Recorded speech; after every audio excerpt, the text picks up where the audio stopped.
A UT Dallas student and Black resident living in Dripping Springs is challenging his community to talk about racism. CBS Austin's Gabriela Vidal spoke with the young man and explains how he's changing people's outlook on the Black Lives Matter movement. In the middle of downtown Dripping Springs. I usually just started from like noon to maybe sunset, so I mean around 7. Stands 20-year-old Nifa Kaniga. Racism doesn't stop because of the heat, so. With an invitation to ask anything. It's uncomfortable talking about race.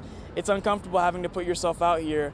But I mean, that's why I put on the sign, make yourself uncomfortable. As national Black Lives Matter protests sparked by the death of George Floyd continue to happen in major cities, Kaniga wanted to do something different to help more people understand why. Have something local, because this is a very white conservative town. For Kaniga, many people have asked me that, what's up with the All Lives Matter versus Black Lives Matter. No question is too uncomfortable. Nobody said, only Black Lives Matter or Black Lives Matter more than white lives. We're saying, when Black lives are taken unjustly and nothing's being done about it, it sends the sentiment that Black lives don't matter. And he knows not everyone will hear what he has to say. Everybody has their opinion for a reason.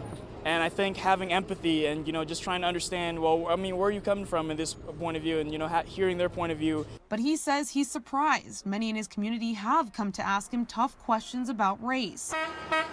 Some joining him to keep the movement going. It's 2020. We're supposed to have an open mind about things, we're raising a new generation. I want my kids to want to love like everybody. I don't see any reason not to. Kaniga believes if more people are willing to listen to different ideas and vote, this national spark for change will have a lasting impact. We have to be uncomfortable if we want change. In Dripping Springs, Gabriela Vidal, CBS Austin News.